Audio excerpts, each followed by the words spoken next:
It's June 25th, 2025, and Derek, today was a day where the jury was not present in court, and yet it was perhaps the most consequential day that we have had in the Diddy trial in a long, long time. We now know when the jury's going to get this case, when closing arguments are going to be, when the jury's going to get the case, and we have some estimates of when this case might wrap and we might get a verdict. And I would say there were some fireworks, no pun intended, because the timing of this case is going to be profoundly impacted by the upcoming July 4th holiday. And here's how. Today, they're having something called the charging conference where the lawyers are battling over what the precise jury instructions will be. That's the packet of information they hand over to the jury to say, you need to find X, Y, and Z on the verdict form, and here's how you do it. It's instructions to walk you through the elements of the crimes, what you can consider, what you can't consider, and so forth. We're going to get into that. But on the timing, here's what happens tomorrow. Tomorrow we have closing arguments are starting, and each side, the defense and the prosecution, have allotted 4 hours. First, the prosecution goes. The prosecution will set up for theirs. what, a day? 4 hours. It sounds like it's only a half day, but if you take into account breaks, it's hard to listen to this stuff. It's hard for the prosecutors to talk for 4 hours. They have to put on their evidence, etc. 4 hours is basically a day. It's basically a day. So they're going to put on their closing argument. They may reserve some time for rebuttal closing and so forth, but they're going to put on their closing argument first. That'll be all day Thursday.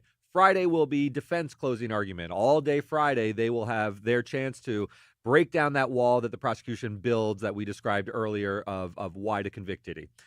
On Monday, and after the closing argument, Judge Subramanian will instruct the jury. He will all the things they're negotiating today, they're actually going to give to the jury, present to the jury on Monday or on Friday.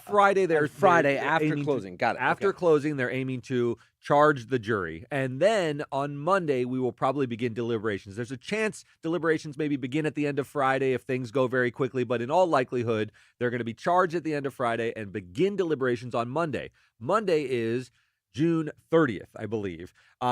Tuesday is July 1st. Wednesday is July 2nd.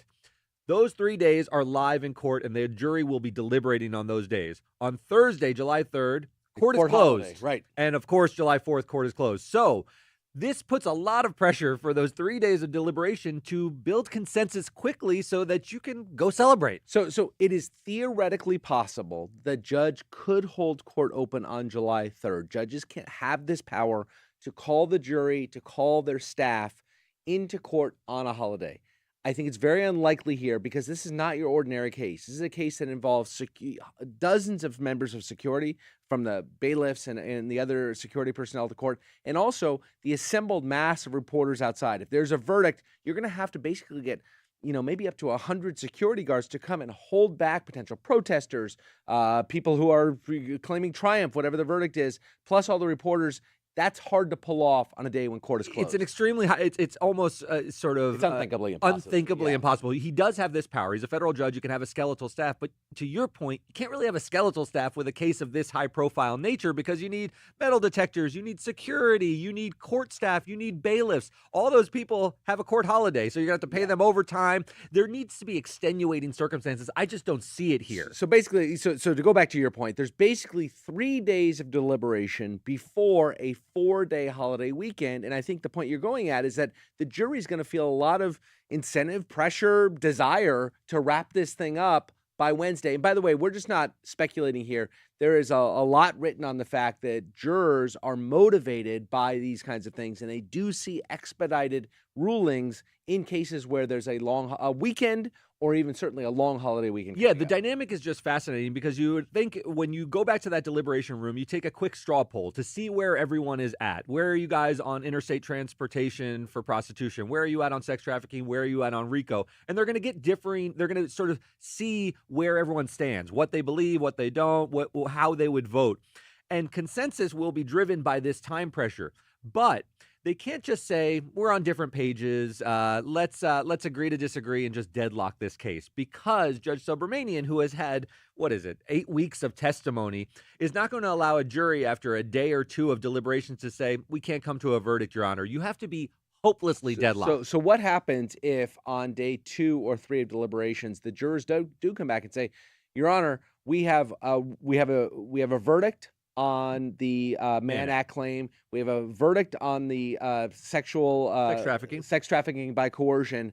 but we're currently deadlocked. We're deadlocked on the RICO claims. What does Judge Subramanian say at that point? You got to go He back. says, get back in there. Get back in there. They can't come out. They can have reached a verdict on those other things, but they have to come out and read a verdict on everything. Yeah. So to the extent they're still deadlocked and there's a holdup on one charge that they're still debating vigorously, he's going to send them back and say, you've got to come to a consensus and get me a verdict. Now, you will get mistrials when juries are deadlocked, but it's not going to be after 3 days of deliberation. He'll say, fine, then come back on Monday and we'll do this again. And he will intimate to them, he will suggest to them that I'm going to keep sending you back there until you reach a verdict, however long that takes. Now, there is a point where he'll have to declare mistrial, but has to be hopeless. In an 8-week-long case, that is the single most high-profile case that he will probably ever oversee in his career, and that one of the most high-profile cases in recent American jurisprudential history, he's going to send them back there, I would say, for weeks before he lets them go.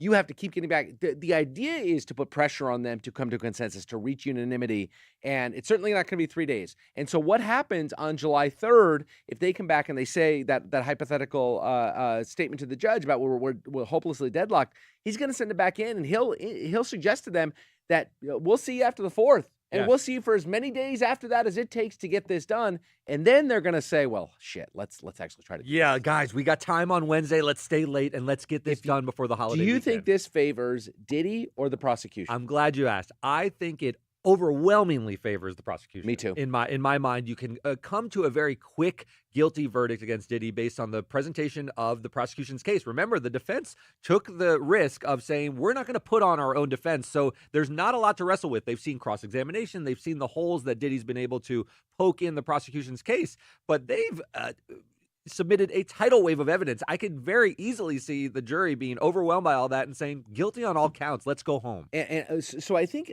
where I am on this is I can see a situation where it's 8-4 or 9-3 in favor of guilt. I can't see a situation where there's only 1 or 2 individual jurors who are holding out for guilt and the rest are in favor of acquittal. I agree. The holdouts will be the people who want to find him not guilty. And by the way, which is all good, but if there are 2 or 3 people holding out and they are going to hold all 12 of these people, and the alternates are there too, all 18, I guess we've lost 1 juror. We lost 1. We've lost 1. So 17 people, and you 2 people are going to be on the hook for keeping yourselves over through the 4th of July holiday and however long after that. And your other, all 17 of you. That's a lot of pressure on them to just sort of finally throw up their hands and you don't want jurors to behave in a way that they can exercise their independent judgment. We want a juror to sort of look at the evidence and come to their own conclusion. But if you ever seen a movie like 12 Angry Men, there's a lot of pressure. You know, you want to come to a consensus. You want to reach a conclusion, and people will lobby for things in that jury room to get to the result that they can all get on the same page. There may be folks listening to us right now who are thinking, well, shouldn't they allow everybody to articulate their opinion? And if there's some people that don't believe that he's guilty, they shouldn't be pressured into it. That's not the way our system works. Jury speaks with one voice. Our system works that the jury has to duel it out, and we know some people are going to have to compromise their principles from time to time, and that's okay. That's the way our system works. So that's on the timing. I want to now move on. So, if I'm guessing, we might get a guilty verdict next week, but maybe longer deliberations, but it's an interesting dynamic. Now let's get into the nitty-gritty, because the other big thing that's going on is,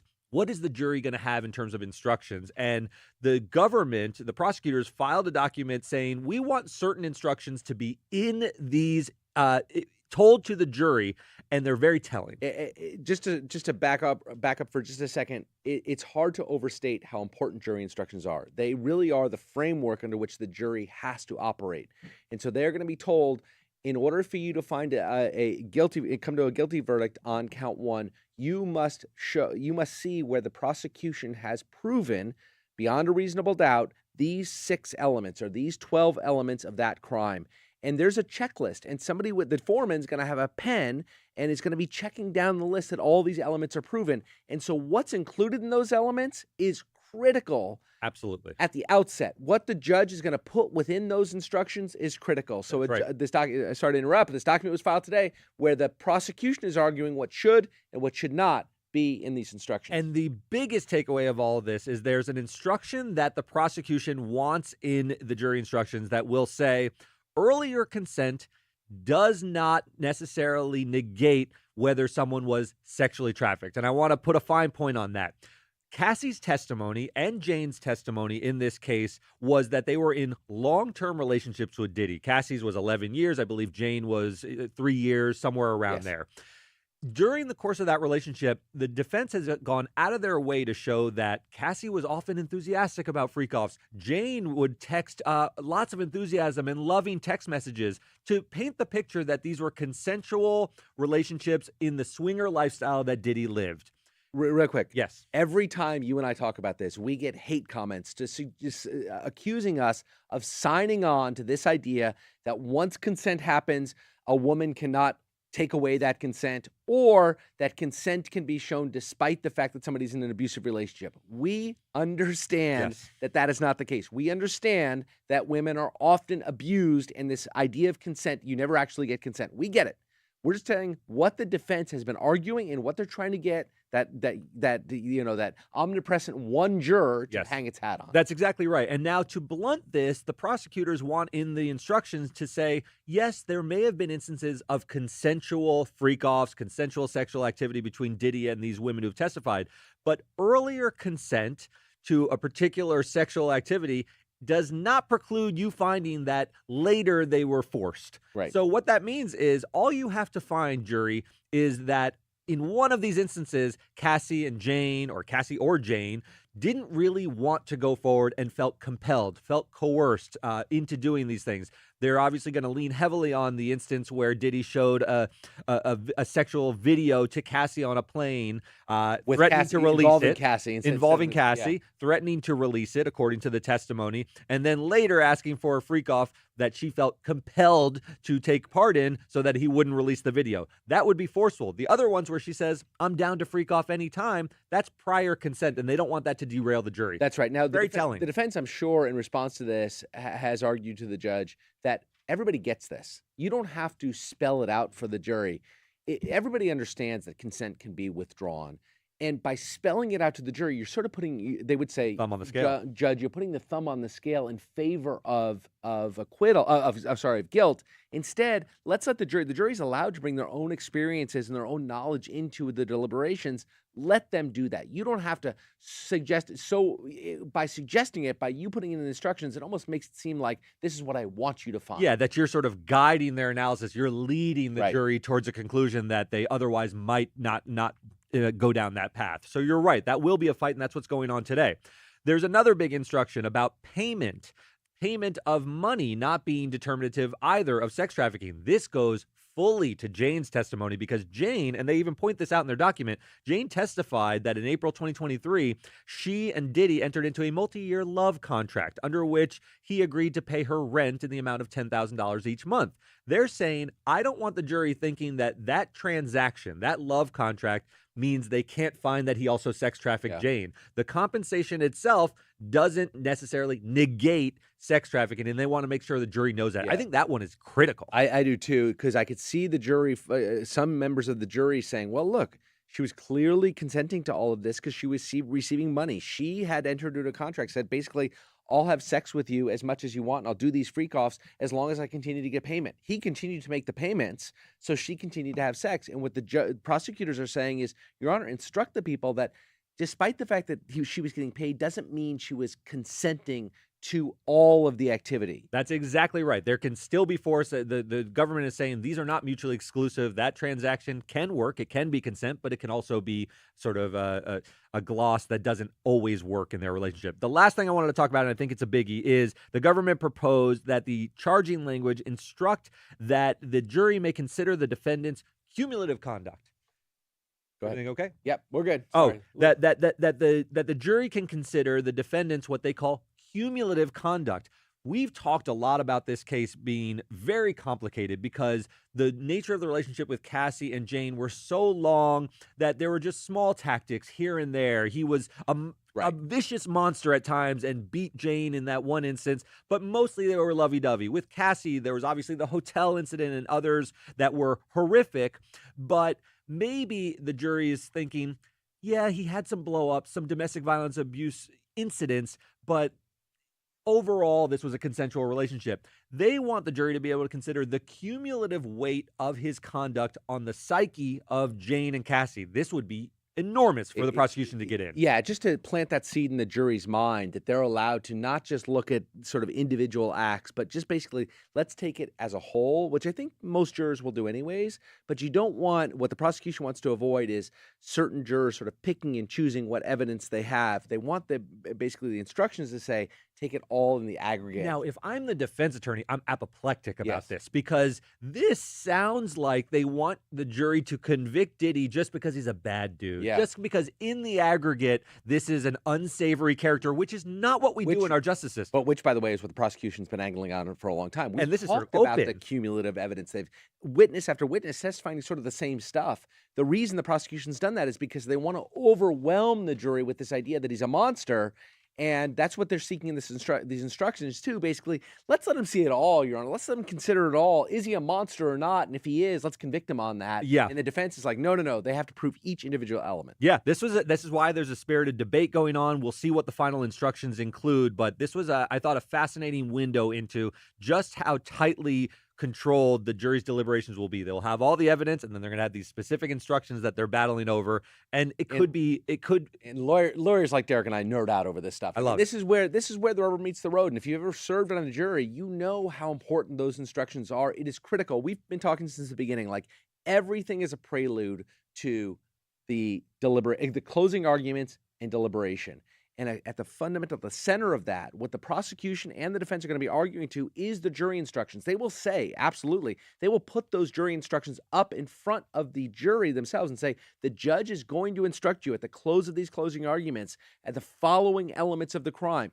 Here's how we, the prosecution, have met each of those elements. Here how we as the defense have defeated each of those elements. So the jury instructions are absolutely critical. And every word matters. All right, let's go to some questions and comments we got from BMC. I understand charges were not dropped today because Diddy wasn't charged yet, but it was to slim down the instructions for the jury. Do you believe Diddy will get time served, or will he get at least 10 to 40? Okay, breaking down that question. No charges were dropped. This was about jury instructions and how they're going to present these jury instructions. There were a few things that were taken off the table because they didn't want to confuse. Judge Subramanian said, this is a complicated case. I don't want the jury to look at these instructions and their eyes glaze over and be so confused. Are there any things we can trim out? And they trimmed a few things. The prosecution trimmed out a few. The prosecution agreed to drop a sort of not have instructions about various attempted kidnapping, attempted arson, things like that. But it really just was a way to not confuse the jury. Now, your question of do you believe Diddy will get time served or will he get 10 to 40? I don't know. Juries are... Depends what they convict him on, if they convict him on anything. I mean... If he's convicted, I don't think he gets time served. The one thing you and I have said is that if he's convicted just on the Mann Act, just as the interstate transportation for sexual purposes, illegal sexual purposes... Time served is possible. You and I think time served is possible. Anything more than that, I think he's going to do some additional time beyond what he's... Yeah, I think he's facing some serious prison time. All right, Ms. G. Dove says, extortion should be easy to prove. Cassie's mom was extorted, so I believe that is critical whether the money was returned or not. So remember, he's not charged with the crime of extortion. He is charged, however, with RICO, and one of the predicate acts of RICO can be extortion. So the question is, did they show that he had engaged in extortionate efforts of Cassie's mom and of Cassie herself with the videos that served this underlying criminal enterprise? And that's...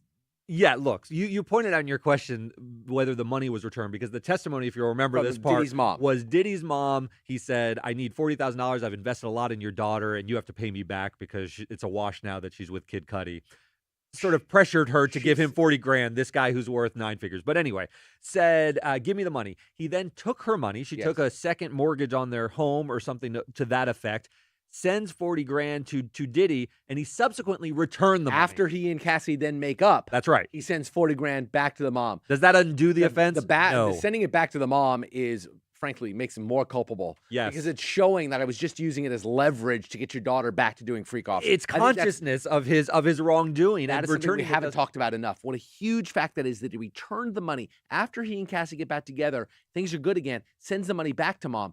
So that sort of proves that the reason he asked the mom for money in the first place was leverage to get Cassie back in with him. Absolutely. And to your direct point, returning something, if you steal something from a store, returning it does not undo the theft. So the return of it, to Jason's point, actually makes it kind of worse for him. I love SAS 1000's question. Would this case have gone differently if there were cameras in the courtroom? Cameras affect the litigants 100%. That's Whether a the great outcome question. is different, I don't know.